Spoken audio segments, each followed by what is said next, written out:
At the same time, can he tell us who is the MP who had to beg NIPDEC? And I'm not casting aspersions on anybody. But could he tell us who is the MP who had to beg NIPDEC to write off over $100,000 in housing loans? Madam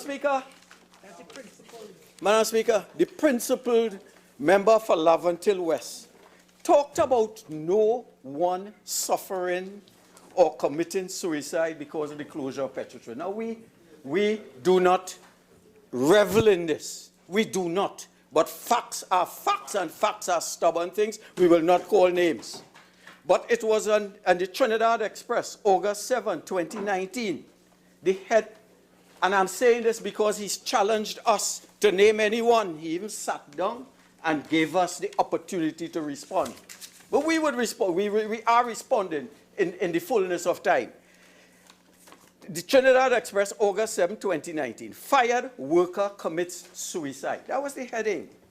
And they quoted relative as commenting on the death of a former Petrotrain worker.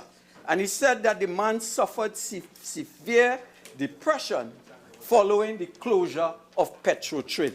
And I only say this to say that when you take actions that are hurtful to the society, that there are repercussions, there are human repercussions that result from the kind of incompetence and poor decision-making that takes place on the other side. I think he's a psychiatrist, Dr. Varma Diyal Singh, said that losing a job is a most stressful experience. So when you make decisions and you smile and just say 5,000 workers go up, all, don't call me. You're dealing with the lives of human beings. That is the situation in Trinidad and Tobago. He said that CPEP workers were and will be receiving the minimum wage after the 15% increase. Well, our only response to that is we'll decide that in courts. We have a different view. We win cases in courts, and if, as you say, there's a whole group of individuals who make a livelihood of winning cases in the courts, then so be it. The courts exist to give us justice, Madam Speaker. But I want to go to a significant point. The Prime Minister was quoted last night on television as saying that it was because of prudent fiscal management and cost-cutting by his government that they avoided the IMF, the International Monetary Fund. Well, Madam Speaker, Mrs. Mia Mottley, the Prime Minister of Barbados, she had to go to the IMF because when she got into office, there was not a cent of foreign exchange or reserves in the Treasury. Nothing. The previous government left them nothing. So they received a U.S. loan of $292 million from the IMF. And Jamaica, Madam Speaker, did the same thing in 2013, and they received a U.S. 600 or thereabouts loan arrangement from the IMF. So they got 600 in one case and 292. So this incompetent government that we have now did not go to the IMF because we left them over $100 billion in foreign exchange and in the Heritage and Stabilization Fund. 100 million, 10 billion in reserves, and close to 6 billion in the Heritage Fund. So what Barbados and Jamaica went to the IMF for, we had 10 times that in terms of the reserves and foreign exchange that we left them. Madam Speaker, I want to congratulate the member for Siparia on her presentation today.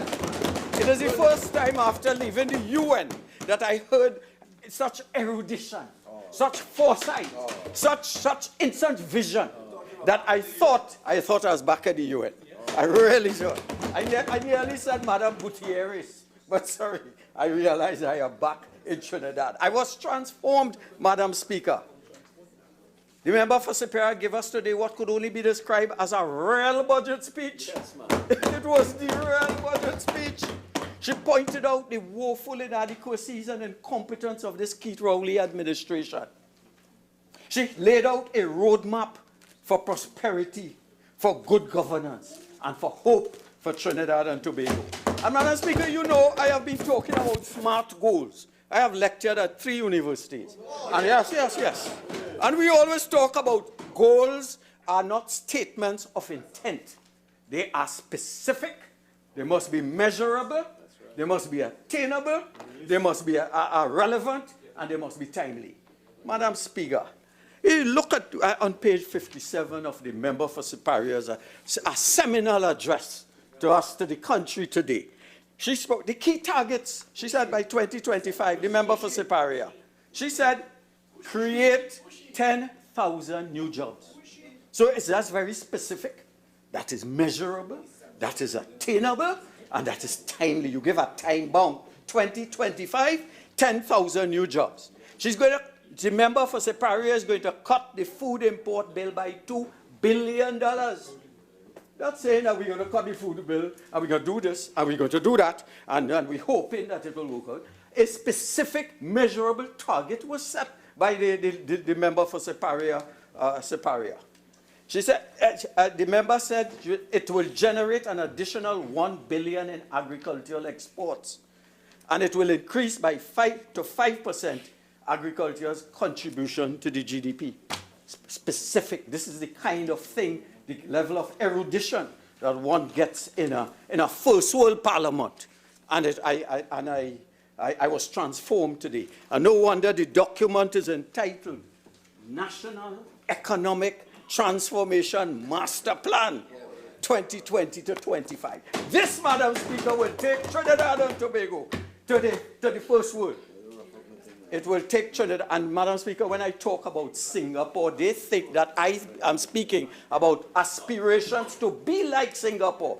We want not to be like Singapore, but to exceed Singapore. Singapore must take lessons from us. And this is a roadmap, a master plan to achieve that. Madam Speaker, so visionary was the contribution by the Member for Superior that to steal her thunder, what do you think they did? They call an election. They call an election. When they were exposed to the level of erudition, it was like a class in Harvard University today.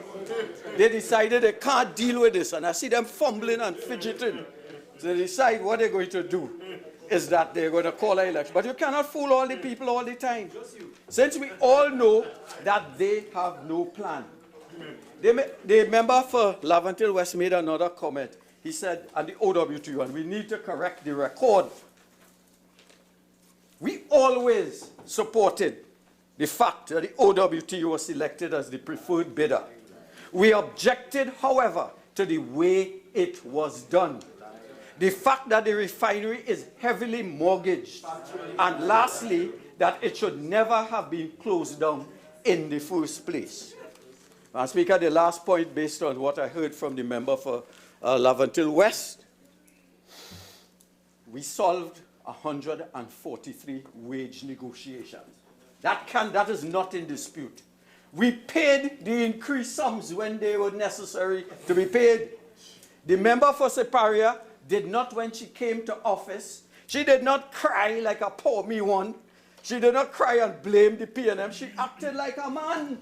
She acted like a man, had responsibilities, and she stood up to it, faced it, and paid it. They came. True leadership, my colleague has reminded me. True leadership.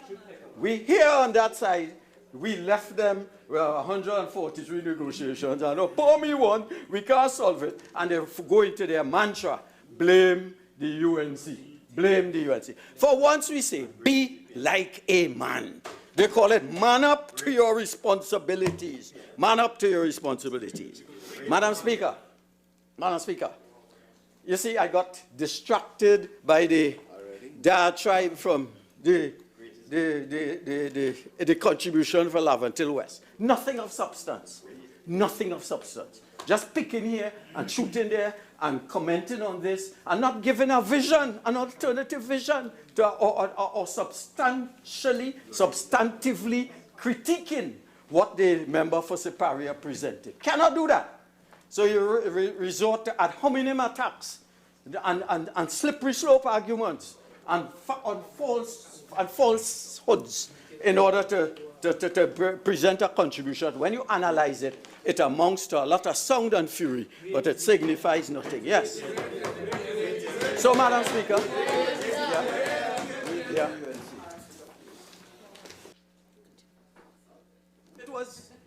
It was, Madam Speaker, a most trying experience. I'm getting down to my presentation. Spending 3 hours and 20 minutes to that most garrulous, verbose, loquacious, effusive rambling on Monday last. Madam Speaker, 53. Standing order 53.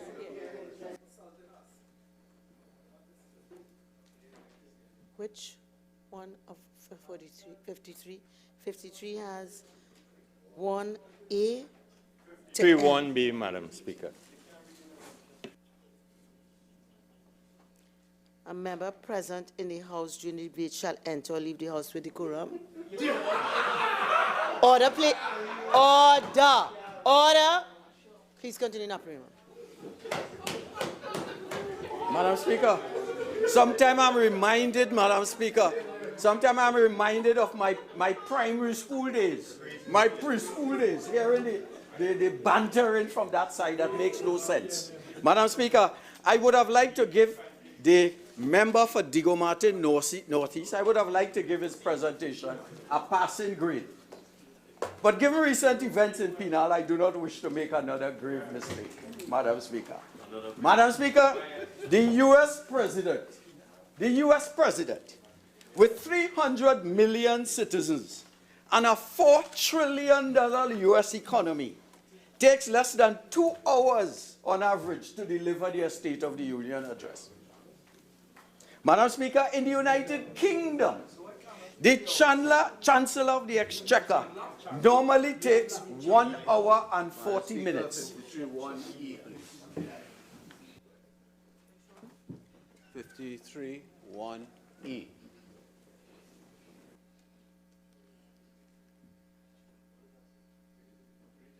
A member present in the House during the debate shall enter or leave the House with decorum. 53(1)(e). Just now.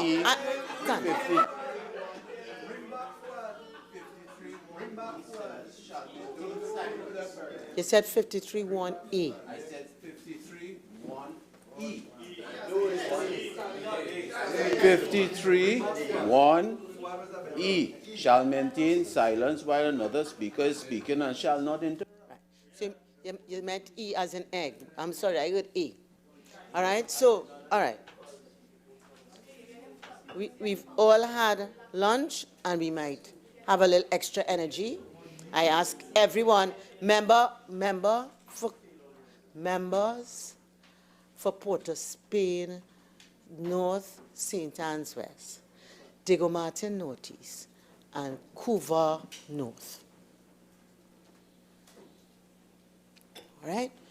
So as I was saying, you know, we might have a little extra energy having had lunch, but I would really like we'll channel it into listening so that we'll all get our chance to speak when the time comes. Member for Naparima, continue. Madam Speaker. Madam Speaker, in the United Kingdom, the Chancellor of the Exchequer normally takes 1 hour and 40 minutes for an 800 billion pound economy. Not this Minister of Finance. Here we have the Minister of Finance detaining us with his repetitive, self-congratulatory, overweening ambition to hoodwink and deceive us. His contribution consisted of 23,000 words, with 97 uses of the words "we are," 97 uses of the words "we are," and 75 uses of the word "I," an increase of 11 from the record of 64 last year, Madam Speaker. Surprisingly, he only blamed the UNC 15 times. Normally we get 40, but he was gracious. We got 15 times he looked to blame the UNC. Madam Speaker, what we did not see in his budget, what we did not see, No measurable targets for reducing the murder rate. None. No significant contribution of sustainable jobs to the economy. None whatsoever. We did not see no new sustainable non-oil revenue streams. We saw no diversification of the economy. We saw no indication of when the Forensic Science Center will become fully accredited as it is in Singapore. Nothing about that. No time frame for when our foreign exchange will reach the 10.5 billion which we left in 2015. Nothing at all. 3 hours. 3 times what a US president will take to address a whole nation. 3 times what a UK Chancellor of the Exchequer will take to address the fellow citizens of the United Kingdom.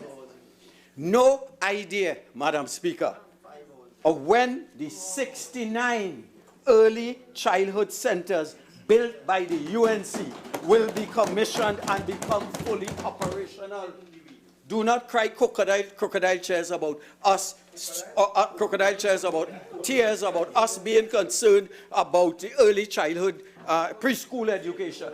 You have 69 schools at the moment collecting vines and homeless people occupying them, and you refuse to open them for 4 years. Madam Speaker, no indication in the budget about when CPEP, URP, and OJT workers will be transitioned out of that temporary arrangement that was stated in the original plan when it was conceived. No idea when they will be transitioned to permanent, sustainable, and well-paying middle-class jobs. Madam Speaker, but we heard from the leader of the opposition the plans to create 56,000 jobs with a roadmap for creating those jobs, Madam Speaker. Plans, facts are stubborn things. Intellect always shows. And all. Madam Speaker, I'm going to send this. I'm going to send this to my colleagues at the UN and Singapore. And I am sure I will get, and I will at the same time send a contribution by the Minister of Finance. And I am sure what they're going to tell me. But you see, they could come in Trinidad, they could come in Parliament and say anything and get away with it. But you cannot fool people who know what they are about. You cannot. No indication of whether we'll avoid a future like Haiti, Madam Speaker, for which we seem headed. And I'll tell you, it hurts me to say that, but I'm going to say it. You know why we saw none of these things? It's plain and simple. The Minister of Finance, and we have to face it in Trinidad and Tobago today, he's a qualified engineer, but he's not a finance man. He has no finance qualifications that will give him the intellectual backdrop to take us out of the morass that we are in, Madam Speaker. I always compare to, they don't like to hear about Singapore, but the Singapore Minister of Finance has an MA in economics from Cambridge University and a master's in public admin from Kennedy School of Government, Harvard University, and was managing director of the Monetary Authority of Singapore. Okay, so we have a reverb in the chamber, and I would really like the reverb to be switched off. Member for Naparima. Madam Speaker, I'll get to foreign affairs, the specific area. And I'll get specifically to Trinidad and Tobago's nomination for the positions at the United Nations. When Prime Minister Dr. Rowley returned from his long overdue trip to the United Nations General Assembly, he spoke at a press conference on October the 1st and stated that, and I quote, "We intend at the next opportunity to advance our country for a seat on the Security Council. The actual election for that would be in 2026, Madam Speaker." You see, Madam Speaker, from his statement, one would get the impression that it was his government that was doing the work to ensure that Trinidad and Tobago got a seat on the Security Council in 2026. But facts are stubborn things. And the fact is that all the groundwork for Trinidad and Tobago's nomination for a seat on the Security Council was done when the People's Partnership was in government. And Madam Speaker, I have the evidence and I'll send it to the media. The GRULAC chart. GRULAC is the group of Latin American and Caribbean countries. And it was last updated on the 30th of September 2019. And here what it said. Listed as the sole GRULAC candidate for membership on the Security Council for 2027 to 28 term is Trinidad and Tobago. But more importantly, date of the receipt of the application was the 21st of May 2013, Madam Speaker. Who was the Minister of Foreign Affairs in 2013? A distinguished colleague from Tabakit. And who was the Prime Minister when our nomination was placed? And the records are there at the United Nations. And who was the ambassador? And I wouldn't tell them who was the ambassador. I wouldn't tell them. I am a very humble man. I wouldn't tell them. But it gets better. It gets better, Madam Speaker. I will inform those on the other side that listed as the sole candidate for the position of President of the 78th General Assembly for the term 2023 to 2024 is Trinidad and Tobago. And Madam Speaker, the date the application was received was the September the 3rd, 2013. Madam Speaker, 2013. You see, we had a vision, Madam Speaker, of global leadership. President of the General Assembly, Trinidad and Tobago must be on the Security Council.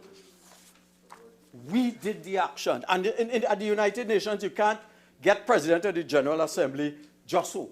It happens every 5 years. They rotate it among geographic regions. Right? So our term in 2023 to 24 is going to be GRULAC, Group of Latin American and Caribbean Countries. So once you put your name, it rotates. And once you put your name and you do your lobbying, so other candidates would not compete with you in the group of Latin American countries, then it is taken as automatic. So Trinidad and Tobago, I announced today, will have a president of the General Assembly of the United Nations in 2023. But Madam Speaker, you see why I have problems with my colleagues on the other side. I have problems. Yes, great is the UNC. Yes. Trinidad and Tobago is listed among 64 bad-paying countries at the United Nations. So we go in and put in our name for President of the General Assembly and for a membership of the Security Council. But they're not telling us that we are a bad-pay country. You cannot hold your head high at the United Nations when you do not pay your fees, Madam Speaker. Trinidad and Tobago is one of 64 out of 193 countries yet to pay their mandatory annual contribution to the UN's regular budget and working capital fund for this year. According to budget documents, Trinidad and Tobago was supposed to contribute $5.7 million to the UN regular budget and capital fund in 2019. And how much does this revise? When I looked at the revised estimates of expenditure for 2019, how much was allocated? Zilch. Not even a fraction was paid. Moreover, out of $14 million in fees budgeted to be paid to the UN for 2019, the revised estimates for 2019 show that $13.29 million remains unpaid. Madam Speaker, nothing paid towards UN peacekeeping operations. Nothing paid to the United Nations Economic Commission for Latin America and the Caribbean budgetary support. Nothing paid to the International Criminal Court. Madam Speaker, it's criminal that our former President and Prime Minister, A.N.R. Robinson, was the person who gave birth to the International Criminal Court. President Anthony Carmona was a judge on the Criminal Court. Right now we have a judge, the Honorable, Geoffrey Henderson, he sits on the court. You know how embarrassing it is when you sit on a court and your country is not paying its dues. It's embarrassing. Nothing paid for the UN Central Emergency Response Fund. And, Madam Speaker, nothing paid for the International Tribunal for the Law of the Sea. We had gentlemen, it's citizens of Trinidad and Tobago, Lennox Bala. We had fellas like Francis Charles and sitting on the tribunal, Anthony Lucky, Justice Anthony Lucky. And we're not paying our dues, bad pay. You see, they could bad pay contractors in Trinidad and laugh, kiki, and get away with it. But in the international fora, you have to live up to your responsibilities, Madam Speaker. And it gets worse. In the Commonwealth Secretariat, we are not paying our dues. They cannot be serious. They're a bunch of jokers, Madam Speaker. How can they claim to care about our international image? So this budget, as far as I'm concerned, from the foreign affairs standpoint, is VAPS. You took a figure here, you put in something there, and you hope that you talk fast and you talk nice, and you have your support from your side who will clap, and you get away with it. Madam Speaker, if you look at our budget and our planning and our whatnot from a dispassionate eye, you see issues, you see challenges. Madam Speaker, the government stated intention in the budget to establish an embassy in Qatar. 1.5 million allocated for a site visit as recorded in the PSIP and to look for potential accommodation, and if they find it, make a down payment. Last year, we heard it was Abu Dhabi in UAE, Abu Dhabi, in UAE for a new mission. Why switch to Qatar? Qatar is right now in a conflict with Saudi Arabia. Why do we want to get in there when the world is moving away from a fossil fuel economy? And we are going plump in the center of a fossil environment. What about the establishment of a high commission in Guyana? They claimed to have looked at properties and yet no word on what is being done, if anything at all. Madam Speaker, Guyana will soon become the energy capital of CARICOM. And we should be seeking, yes.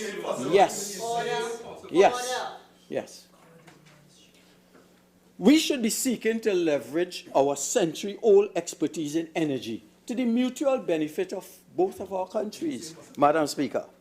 And we hear complaints from Guyanese businessmen last week of major difficulties in accessing our market for meat and agricultural products.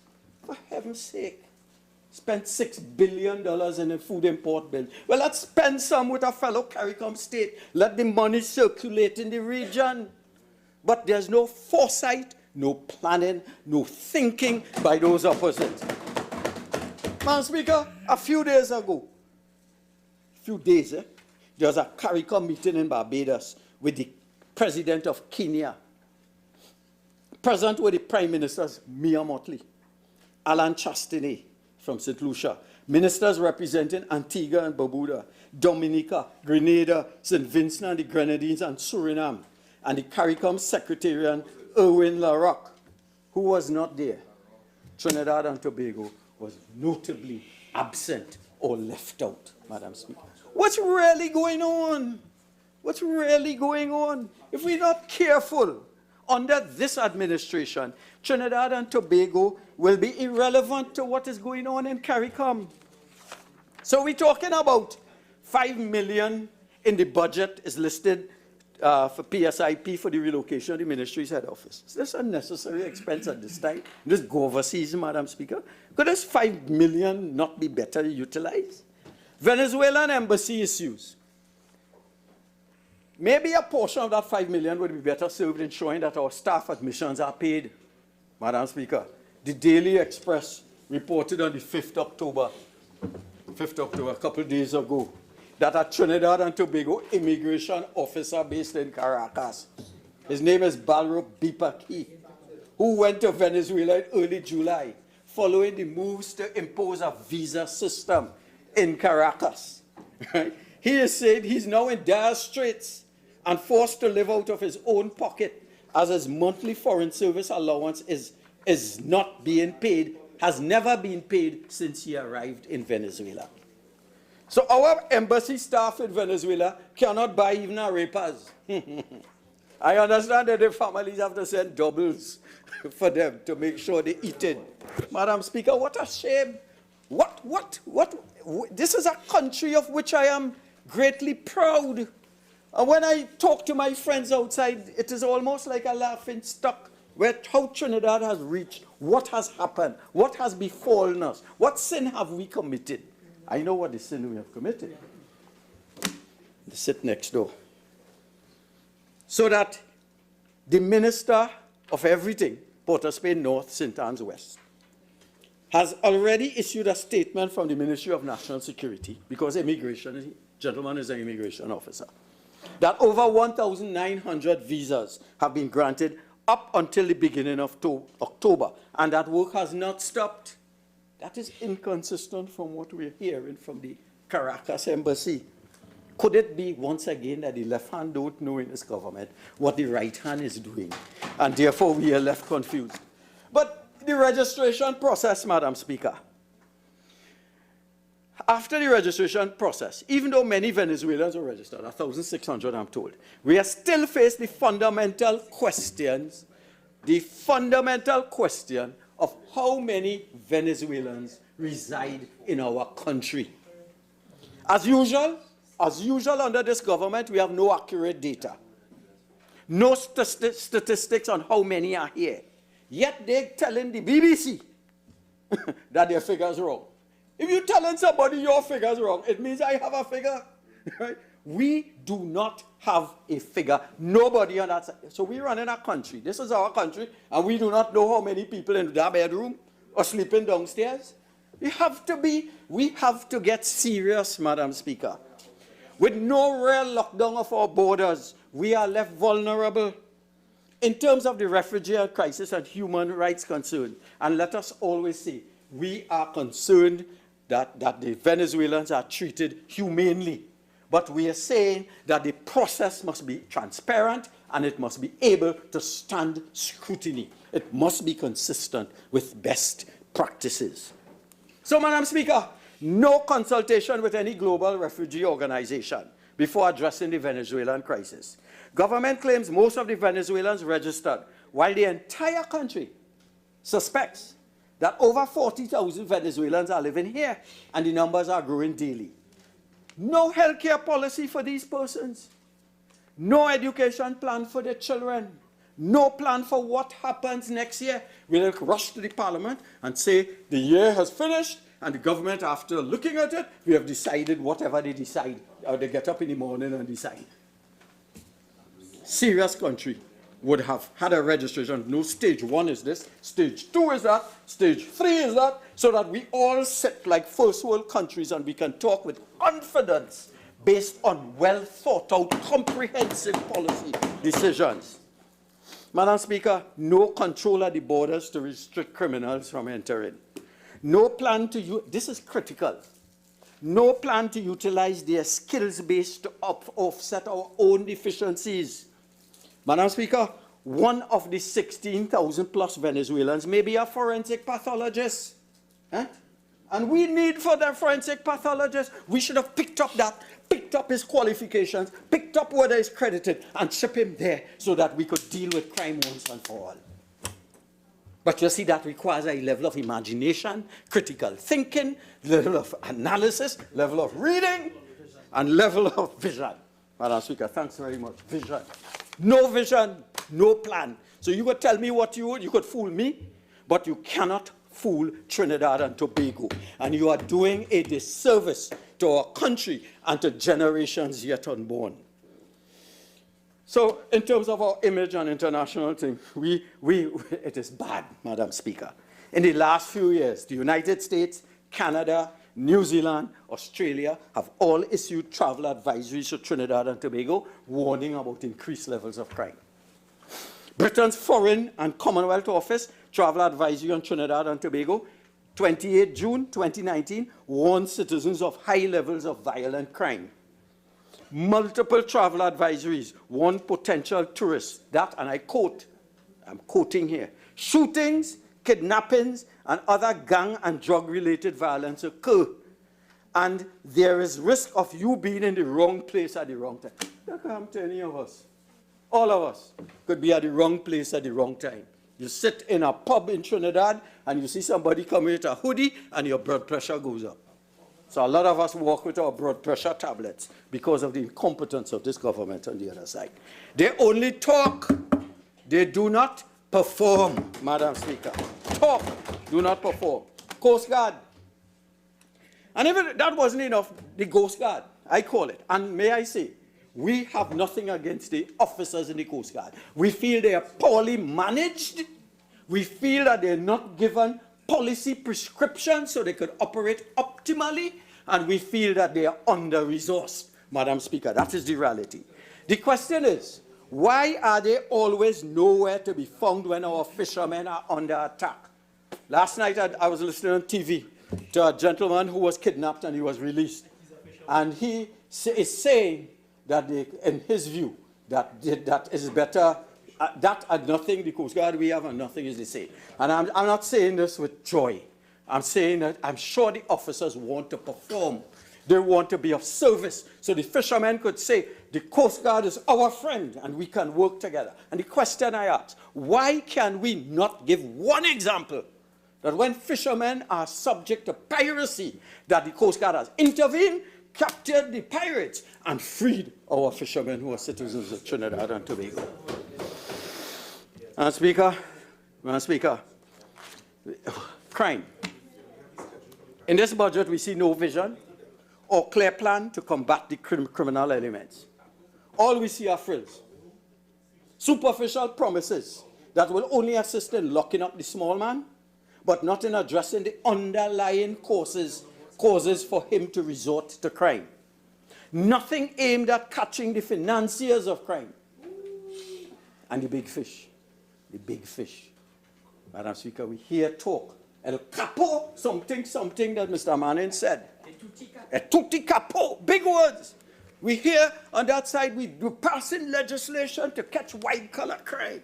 Madam Speaker, talk a little bit about that.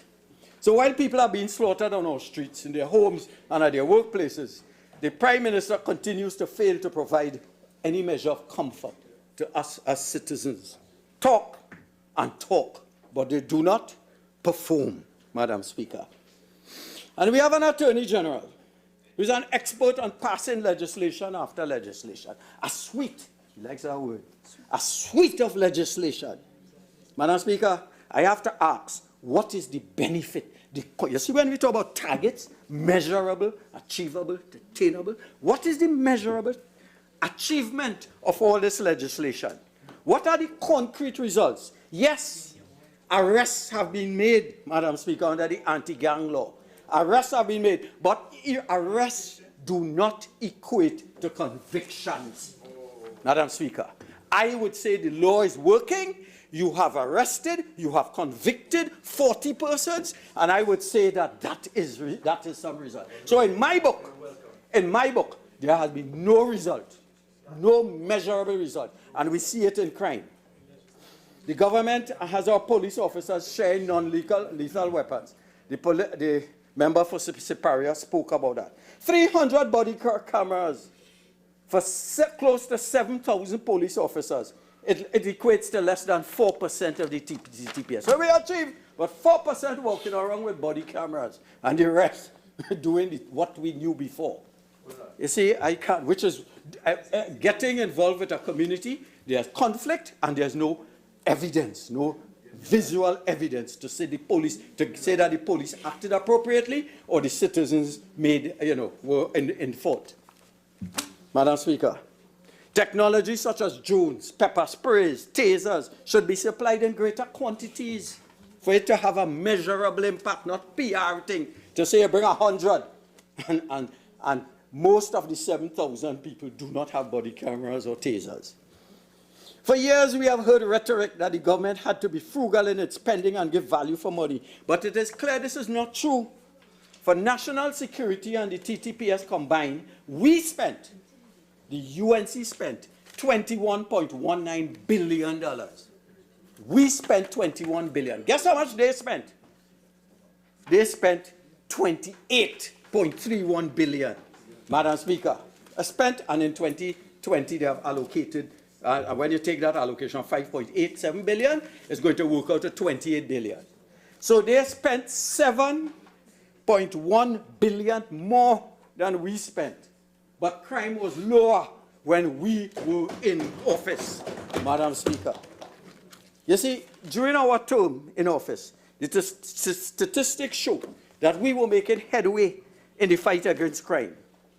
Soon as they came into office, crime rate shot up, and today it is now worse than ever. So 7.12 billion more spent, and they have nothing to show for it. They talk and show borrowed money at problems. Not real money, you know. Borrowed money. Bonds here, this here, NIF there. They're borrowing money. They're paying off housing debt by borrowing money from the citizens to pay off the debt. That reminds me of my partner. And he's been in every credit union in Trinidad. He got debt here, he will join that credit union, he paid that debt. He joined that credit union, he paid that debt. He joined that credit union. He at the same place, a lot of sound and fury, but signifying nothing to people who have the capacity to think. Sometimes I should not have gone to school, you know, sometimes you. Because better to sit and ignore and take it and have a nice time. Because when you see Trinidad going nowhere, when it dawns on you that those opposite, probably well-intentioned, but they don't know what they're doing. They don't know whereof they speak. And once you understand that, you get scared, Madam Speaker. You get scared. Madam Speaker, I have spoken. They will distort it, so I will say precisely what I'm saying. Mass incarceration is a problem globally, mostly in the United States.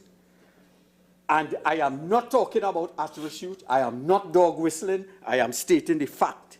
The government fails to realize that jailing is not the answer.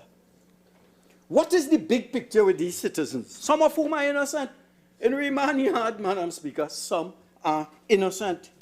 And after they go to jail for years and return to society, then what? What benefits does mass incarceration bring? Yes, we may have, and if people have done wrong, they should be jailed. But I am saying a policy that is premised on jailing more and more people without any analysis and not comprehending the unintended consequences can lead us to irreparable problems down the line, Madam Speaker. They are not thinking about the consequences. You bring more legislation, you bring more harsh fees, you lock up more people, and we have performed.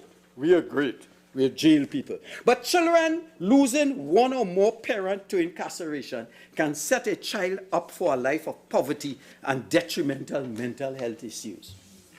Communities that suffer from high rates of mass incarceration have no rehabilitative institutions in their communities. Thus, children often experience their first arrest in the early teenage years, children of persons in prison. Madam Speaker, in the 6th report of the Joint Select Committee on Human Rights, Equality and Diversity on the impact of mental health and family life of remandees. Member for Naprima, your original time is now spent. You have 10 more minutes to wrap up. Yes. 10 more minutes. It is report right. In first world countries, there are systems in place where inmates have an account and can earn money in order to buy items from the commissary. Commissary is like a prison parlor. In Trinidad and Tobago, prisoners do not have access to the store. There's no means for them to purchase except through visitors. So if your loved one goes to prison and you are unable to physically go to prison, you'll not be able to add money to the inmate's account so that he can make purchases. This puts extra strain on the remandee's family. And I see these women, Madam Speaker, it hurt in San Fernando, and you see these poor people with a bag of things to handle, and they're trying. And I'm saying, you know, there must be a better way. There must be a better way. According to the Trinidad and Tobago prison website, commissary prices can be 20 to 50% higher than on the outside. So, Madam, and I'm quoting here from the Post, the price for items is very different from the outside. Water, for instance, is $5 in the store, that is outside, and $9 in the commissary. Be prepared to pay almost double for some things. Now, Speaker, you know, I'll go. Okay. We are not saying to go soft on criminals. But there must be 1,001 plus opportunities for somebody who has slipped through the crack to come back into society and live a fulfilling and rewarding life. So let us bring more legislation and feed our jails and overwhelm our remand yard. That cannot be a policy that makes sense. It costs $20,000 to $25,000 per month to keep a prisoner in remand yard. That was given by the Attorney General. It can reach up to $50 million per month for 2,250 prisoners and billions stretching over the years. And nobody on that side would sit down and say, listen, this is money going down the drain, and therefore let us see what we could do to reorganize it. But, Madam Speaker, it is estimated that there are probably 4,000 children of remandees in society. And we have to be concerned. And we ask, what is being done for these 4,500? Not financial, but mental and social support. What is being done to provide father figures, men who are positive role models? What is the allocation towards guidance counselors in school? And I'll ask my colleague to look at that. But that is a problem. What is being done to encourage young men to become teachers? Minister of Education. I understand that the gender imbalance at teachers in primary school is something like 75% female, 25% male. So if you have a male without a father figure going into a primary school, he has no responsible male figure like we had Mr. London, Mr. White, and a whole set of others you could pattern your life after. Madam Speaker, they talk and talk and they talk.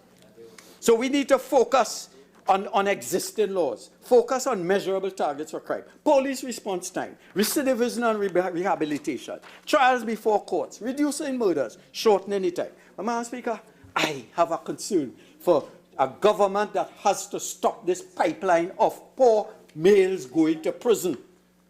So when I look at the budget, this budget, our cadet force, Madam Speaker, almost 3/4 of the 2019 allocation was not spent for goods and services and minor equipment purchases. Vision and Mission, whose mandate is to reintegrate and rehabilitate prisoners, etc. Half their budget was unspent in 2019. Madam Speaker, MILAT, $5 million unspent in 2019. Police youth clubs, half their allocation was unspent. Trinidad and Tobago Police Academy, half unspent. 4-H farmers clubs, a measly 60,000 spent out of 250,000. Youth apprenticeship programs in agriculture, nothing spent. Rehabilitative programs under the Ministry of Social Development and Family Services, $8.5 million allocated, 383,000 spent. Jesus, sorry. But the SSA, the spy agency, you know, and Madam Speaker, I just said, when we write our speeches now, we don't send it email. We have been warned. I say no more. But the SSA, the spy agency, receives a whopping $198 million for 2020. The little boys who are looking for hope, who have no father figure, and who depending on this government to help them, the money goes into locking up people, the money goes into the SSA. They cannot be serious. Forensic Science Center. Madam Speaker, we know the problems. I wouldn't reiterate them here. I wouldn't repeat them here. But I ask one question. We have no idea of how many pathologists are needed to meet international standards and what steps we are taking to make it happen. We just hear we are pointing to and we're recruiting a pathologist, but we do not know how many are needed in order to become accredited. Madam Speaker, they don't like to hear it, but in Singapore, forensic science laboratories achieve accreditation by the American Society for Crime Laboratory Directors Accreditation Board. We ain't there yet. We ain't getting there yet, but we're talking about crime and solving crime. We talk about murders, I don't want to go in there, etc. Madam Speaker, my constituency in the remaining time I have, the problems we met with about 1,000 of the constituents. We were mandated by the leader. Unemployment are the issues. Madam Speaker, anecdotal evidence is suggesting that the underemployment and unemployment rate in Naparima exceeds 35%. Madam Speaker. Water woes. And I'm calling the names because I want them to listen when they start to blame us. St. Cross Road, Lengua Road, Sahai Trace, Satar Avenue, Kanhai Road, Gas Road, and Coriel Road. No water sometimes for months, Madam Speaker. Deplorable roads. They have named the highway Ghat Road. They have renamed it the Culm Imbert Boulevard. And they have signs all over on the road. The most potholes in Trinidad and Tobago. PTRC allocation. They get 1.5 million, Madam Speaker, for 700 secondary roads and agricultural traces. It works out at $1,000 per trace in Naparima, Princestown, and Maruga Tableland. 1,000 per trace. That is Trinidad and Tobago. And we talk about agriculture, and we're doing this, and we're creating agro-processing plant in Maruga and whatnot. 1,000 per trace. Health centers, Madam Speaker. Health centers, no medicine. I challenge you, Madam Speaker, to go to the Lengua Health Facility, not you, I challenge anybody in Trinidad who is listening to go right now to the Lengua Health Facility and seek to get medicine for diabetes, high blood pressure, and cancer. They are not going to get, regardless of the utterances we hear in this House, Madam Speaker. Schools, Reform Hindu, Ben Lomond Early Childhood Center, and the Reform Early Childhood, vines growing over. I've said this every budget speech. Flooding. Madam Speaker, I want to Liaquat Dowlat, owner of Dowlat Farm, located at South Oropouche Road, Barport, lost 20,000 chickens in 2017. And I want him to hear because they think we are not advancing their case. He lost hundreds more while trying to evacuate his livestock last year during the flooding because the roadway collapsed due to floods and his truck slipped into the water. He has received not a single cent of compensation from this government, notwithstanding what they say, Madam Speaker. Madam Speaker, this government is shameless. They have fired over 50,000 workers. They have caused countless businesses to shut down due to lack of foreign exchange and a smaller customer base. They have increased hopelessness among the society. Madam Speaker, make no mistake, however, it was UNC policies which improved the lives of the hard-working citizens of Trinidad and Tobago. It was UNC policies, not PNM, and I repeat, not PNM, which give the people of Trinidad and Tobago hope for a future for themselves and for their children. As the old people say, you cannot plant corn and expect to reap pigeon peas. You cannot vote this incompetent PNM and expect prosperity, happiness, and a fulfilling and worthwhile life. I thank you. Thank you, Madam Speaker.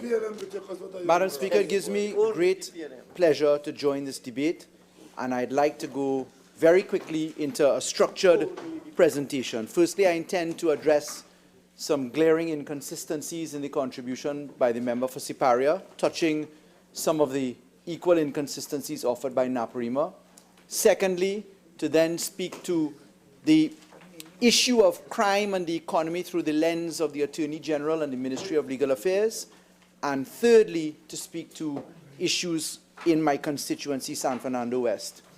I must say, Madam Speaker, that my first order of priority is to give commendation to Prime Minister Keith Rowley, the member for Diego Martin West, to the Minister of Finance, the member for Diego Martin Northeast, and of course to the structural arrangements by the Minister of Planning for Aruka Maloney. And I'll tell you why I say that as quickly as I ought to.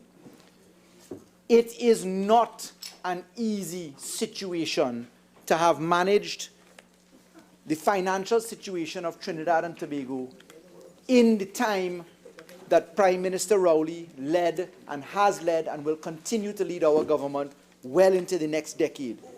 I'll say why. Quite simply put, precipitous decline in revenue is something that is real. Diversification is something that is hinged into success only when your main plantation structures can actually feed that drive. Madam Speaker, the member for Siparia effectively said accept the UNC quote-unquote plan. The member for Siparia says that the UNC plan, quite simply put, is to create 50,000 jobs, to stimulate the economy by the removal of taxation. And Madam Speaker, the member for Siparia says that that will be done, listen to this, that will be done by increasing the repo rate at the central bank. In other words then, telling the central bank to raise the cost of borrowings in Trinidad and Tobago for the average householder. Mortgages go up, personal loans go up, tuition borrowings go up, vacation expenses go up, living expenses go up. The member for Siparia says, raise the repo rate. Devalue the dollar. The member then says, Madam Speaker, that Trinidad and Tobago effectively ought to devalue its currency. So the UNC mainstay driving force of this economy, translated, is simply raise the repo rate, raise the cost of borrowings, and devalue the dollar. Imagine that, eh? That is exactly what the member said. That's what she said. The member then says that Trinidad and Tobago is to also find itself in the predicament of having to rely upon underwriting the expense of this new economy. Because the member stood up and said, build highways all over Trinidad and Tobago, construct new initiatives all over Trinidad and Tobago, raise repo rate, etc. And the member says that that is to be funded, Madam Speaker, listen how that's to be funded, by a diaspora fund. That, for people who don't understand what it means tell people outside of Trinidad and Tobago, bring your money back into Trinidad and Tobago. The only way that that could work is to offer a bond so that they could park it, but the bond must be backed by assets. So when the Minister of Finance introduced NIF and packaged NIF with a basket full of assets, Angostura, Republic Bank, etc., local assets that the government managed to take in the trade-off for CLICO, the member for Siparia called that a Ponzi scheme, told people don't invest. Thank the Lord that Trinidad and Tobago has a sensible population. It was oversubscribed by multiple times, but the member has not said to the people of Trinidad and Tobago how these bonds are to be backed. The member then says that the funding for the UNC vision for 2020 to 2025 will also be done by taking WASA and TNTEC, taking their debts and putting them into a special purpose company. Madam Speaker, I must ask myself now, on behalf of the people of Trinidad and Tobago, was the member for Siparia awake at any cabinet meeting while she was the Prime Minister? Because WASA doesn't have a debt management problem. WASA has an expense management problem with over $2 billion in subsidy for wages and recurrent expenses. The debts due at WASA, if any at all, are because successive governments, including this government, have traded the subsidy. We've taken tax-paying dollars, we've taken earnings, and we've said to people, leave your water rates where they are for now. Leave your electricity rates where they are for now.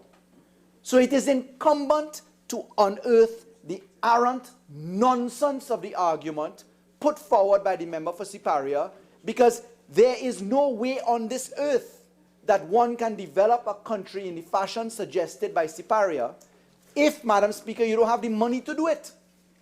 So, Madam Speaker, permit me to address just a few more things that Siparia said that are just plain wrong. Madam Speaker, the member for Siparia comes forward and tells Trinidad and Tobago that, first of all, she, the honorable member, is going to court to sue because CPEP and URP wages are going to be lower than the minimum wage. Just let me deal with that very quickly.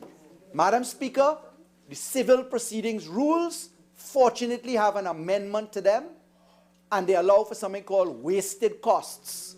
If a lawyer is uneducated enough to pursue a cause of action that has no grounding at all, the court can order the lawyer to pay the fines and fees personally. I look forward on behalf of the taxpayers of this country to taking a wasted cost order application against Siparia. Why? CPEP and URP are extrapolated on the back of the minimum wage. When the Minister of Finance says there's a 15% increase in URP and CPEP wages, it's 15% beyond the minimum wage, whatever that might be. In other words, then, Madam Speaker, it's a formula. So I will say to Siparia, bring on the application, be met with a wasted cost order, and be prepared to pay the money yourself. Madam Speaker, the second thing that the member said that is just completely wrong, false, dangerous, misleading, is the member came here and tried to drop a pseudo-bomb. As the member for Maruga Tableland often says, it ain't no bomb that dropped. It was a fun snap. The member came to this house and said that and tried to implicate the Minister of Finance and said the Integrity Commission should investigate the issue of the sale of the traditional life insurance policies from CLICO.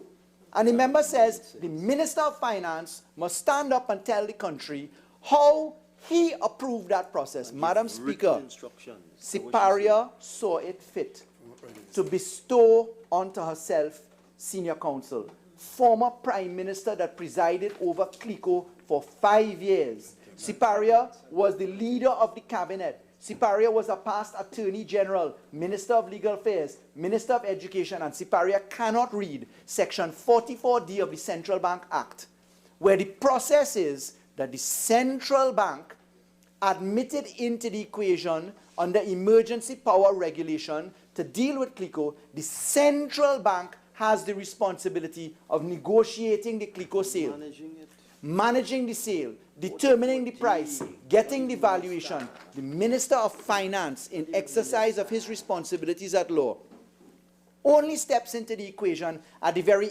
end of the process to look at the national position. And Madam Speaker, again, I welcome Siparia's tirade because it will be met with another wasted cost order. So don't attempt to come to this Parliament, most respectfully, Madam Speaker, and raise that degree of nonsensical argument to try and implicate the Minister of Finance in a fantasy that just does not exist. Madam Speaker, there's another fantasy. The member said, and the member for St. Joseph stood up and asked the member to quote the source of the member's position on this matter. You quite correctly stepped in and said the member need not give unless it's for Hansard record. The member came and said to Trinidad and Tobago that this government raided the Heritage and Stabilization Fund and took out $4.2 billion US. When we asked for that position, the member said it was in a footnote to her speech. How a footnote to an oral speech works, I don't quite understand. But Madam Speaker, the Heritage and Stabilization Fund at March 2009 stood at roughly $3 billion US. At 2019 July, it stands at close to $6 billion US. Madam Speaker, 6.25. If this government were to have taken $4.25 billion US from that fund, it would have been completely disabled and eradicated. And Madam Speaker, that exercise in fantasy and dishonesty which has gone out into the public domain has to be corrected, Madam Speaker. That is not the case. Footnote my foot, Madam Speaker. Madam Speaker, there's a third issue that I'd like to touch. The honourable member. I stand on 48.6. He was referring to the leader of the opposition and using the word dishonesty. In other words, linking dishonesty to the leader of the opposition. I stand on 48.6. Attorney General, just withdraw that word and continue. Madam Speaker, what was said is untrue, incorrect, patently wrong, deliberate, said on multiple occasions, repeated, and then compounded, Madam Speaker, and therefore it is intended, in my humble opinion, by way of argument coming from the leader of the opposition, to mislead the country in what is in effect to be apprehended as a dishonest statement, Madam Speaker. I hope I've clarified that for my learned colleague, the member for Caroni East. Madam Speaker, the other point that I'd like to get on to quickly before I get into the other matters that I've signaled, Madam Speaker, the member for Siparia, again with the capacity of her history, comes to this Parliament and says that the Petrotrin debt, Madam Speaker, is an incredible situation to be managed. The honourable member came and read, supposedly from a deed of debenture done with First Caribbean, comes to say that 3 companies mortgaged the Petrotrin assets and that the OWTU, in its capacity as a proposed purchaser for the refinery, is going to find itself in deep trouble because the Minister of Finance will not be able to give the refinery, when Petrotrin comes to that position, if it does, that it will not be able to go debt-free. First of all, I'd like to tell the honourable member, it wasn't 3 companies, Madam Speaker, it was 4. So get your facts straight. The honourable member for Diego Martin, Northeast, the Minister of Finance, came to this country and congratulated Petrotrin on doing the impossible. Every international agency said that the management of that $850 million US bond and its refinancing was not capable of being done, and effectively that the government would have to have swallowed the debt, meaning the government would have to have put that debt on its books. The minister said in plain English that he congratulated the Petrotrin team for getting that done without a government guarantee. Madam Speaker, money is not given without collateral. And as a lawyer, Siparia ought to know that that is a basic tenet of lending. And therefore, it is axiomatic that there would have been an underwriting of the assets, a charge on the assets. But Madam Speaker, when the Minister of Finance says that Petrotrin will be given in its refinery disposition debt-free, that is just a matter of a release of a part of the assets and a replacement of security, Madam Speaker. And I dare say the replacement of that security now is an easier target. Why? Because of the courage of the member for Diego Martin West. $2 billion a year was stopped from being lost. In 1/2 of a year, we have turned into a profitable position of nearly $500 million. And that's Heritage alone. In those circumstances, a bank would now see Heritage's position, the larger group position, as a profitable one, Madam Speaker, and one can easily, ABC of the law of financing, clearly lost upon the member for Siparia. This is an easy situation to be dealt with. Madam Speaker, the member for Siparia says, let's get TNT working again. And here is where I begin my deep submission, having answered these, and I will come back to interactions of the member's speech in the relevant positions of my own contribution. I want to put on the record and ask people during the course of my delivery to remember this. UNC submission, get TNT working again. And I say, as I am about to embark upon my venture, the question for Trinidad and Tobago is get working for who? And I would like to put my submission that Trinidad and Tobago is now faced with a PNM position, a governmental position, which I would like to encapsulate in the use of one word. We offer the word value, because our policies and positions are to be measured by way of technical compliance, meaning do we have structures and remedies to do something, and then they must be measured by way of deliverable outcomes. And Madam Speaker, my own submission is that there is value in the structural approach that we have taken. And I'd like to get now to what Naparima was touching on, which is crime. Madam Speaker, there are 2 burning issues in this country.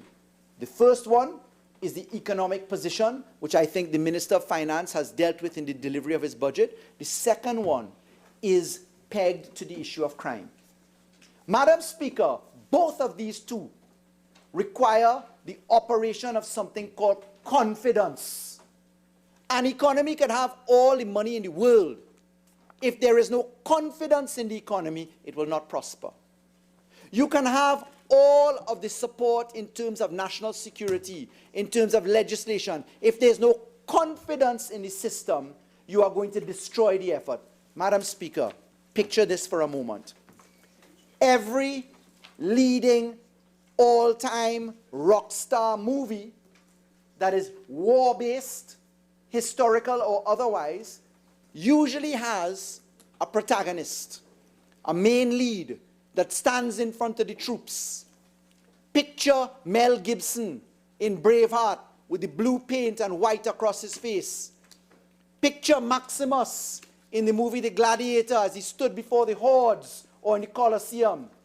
All of these generals, all of these people that took on the war on crime or injustice stood before their troops. Churchill historically so. And what did they do? Mandela and apartheid, what did they do? They stood there and they extolled the virtues of their suggestion, of their position, the virtues of their fight. They then rallied the courage in the hearts and weak knees of their troops. But Madam Speaker, they did not stand on the battle mount on horseback and point out to their troops, you troops, flank on the left, your knees are shaking, your horses are sick, you are starved, there is nothing for you. Just over the hill, you have one shot in your pistol and you will miss. Madam Speaker, you catch where I'm going to? The UNC offers this country, and indeed I dare say many other people say to our country, go to war, pick the hill you will die on, and then bantalk your troops. And Madam Speaker, let us now offer the remedy to that situation. The UNC speaks of a crime plan. I understand that. We in the PNM speak of an anti-crime plan. Madam Speaker, the anti-crime plan that Naparima asked for is to be delivered not in a budget speech. Naparima need only have reflected upon the legislation and suite of legislation. He sought to mock my reference to the interoperability of law and the organizational operationalization of it. Naparima then stood up there and said, I accept that the Anti-Gang Act is working and that the law passed, but we're not seeing any results. Where is Naparima to witness the arrest of 15 gang members? Where is Naparima to witness so-called big fish standing before the court? Where's the front page of our newspaper on these issues, Madam Speaker? Madam Speaker, let's get to what works. What is the criminal justice system? What have we done as a parliament? The criminal justice system requires the interoperation of laws, bodies in places to deliver a result, acquittal or conviction. In Trinidad and Tobago, the problem is it takes too long. Crime, therefore, does not become something managed by way of deterrence, because if you do the crime, you ought to do the time. But how does that work in a system where it's 20 years long in the cycle? Madam Speaker, the first layer of managing crime in this country that this government has dealt with is to treat with it logically. You cannot change your society unless you deal with plant, machinery, people, processes, and law. Let me repeat that. Plant, machinery, people, processes, and law. And Madam Speaker, when we came to the country in 2015, the first exercise done in the Office of the Attorney General was to speak about the prison system. We went into the data. We showed how many people were there, how long they were there. You just heard Naparima quoting my own statistics, the government statistics, as to how much it costs per head and the billions spent in incarcerating people on remand. We went there because the prison is a litmus test to show you how your system is working or not. Madam Speaker, in treating with that position, we now know as a matter of fact, we have 29,000 preliminary inquiries in arrears. We have 140,000 cases per year on average coming to the magistrate's court. We have 36 judges at the High Court. We have 43 magistrates in the magistracy. We have 12 Court of Appeal judges when we came into office. Madam Speaker, when we came into office, there were 2 masters of the High Court. Madam Speaker, when we came into the office, there was a criminal side of the equation and there was a civil side of the equation. Madam Speaker, in dealing with plant and machinery, people and processes as the core to making law work, let me tell you what this government has done in relation to legislation and operation. First of all, Madam Speaker, the first thing we recognized is you can't have a trial if you don't have judges. And Madam Speaker, when we dealt with judges, I put on record Family and Children Division Bill, Act number 16, number 6 of 2016. Secondly, miscellaneous provisions, Supreme Court of Judica and Children, Act 2018, number 15 of 2018. And I put, Madam Speaker, on the record the following. Those two pieces of law birthed, Madam Speaker, the ability to move judicial complement from 36 judges to 64 in the High Court, from 12 Court of Appeal judges to 15. And Madam Speaker, the second aspect after you create the capacity for judges is where you're getting them from. Those judges, by those pieces of law, can now come from the Commonwealth, not just from limited jurisdictions. Madam Speaker, when you have judges, what is next to be considered in the criminal justice system is where are you putting them? The UNC talks about courts. We're forgetting that Section 34 was built on the back of creating courts, masters, and structures. That's the Preliminary Inquiries Abolition Law, Act number 11 of 2011. Madam Speaker, when that came into operation, I can tell you now that the United National Congress government talked about crime and didn't open a single courtroom in Trinidad and Tobago after spending nearly $400 billion in this economy. Let me tell you what we have done. Madam Speaker, we have already now hired 19 masters in the High Court. Let me repeat that. We went from 2 masters to 19 masters. How did that happen? The masters are intended to case manage the equation. Madam Speaker, we opened the Children's Court Faizabad, we opened the Children's Court St. Clair, and in the 4 courts each that stand there, that's 8 courtrooms. Madam Speaker, in treating with the position of courts, we also saw the need to create more divisional structures, and the Honorable Prime Minister announced to this country the decanting of the Parliament from this site across to the Red House. And Madam Speaker, that allows the civil division of the High Court to move here. And Madam Speaker, do you know what that results in? The opening in this life of this government of 65 court hearings, hearing rooms, chamber court applications at the Hall of Justice. So let me add that up. 8 plus 65, Madam Speaker, is where we are at 73 courts, Madam Speaker, to treat with crime. Madam Speaker, let's go further. Where is the magistracy going? The UNC talks about courts and justice and positions. Madam Speaker, let me tell you what we have done.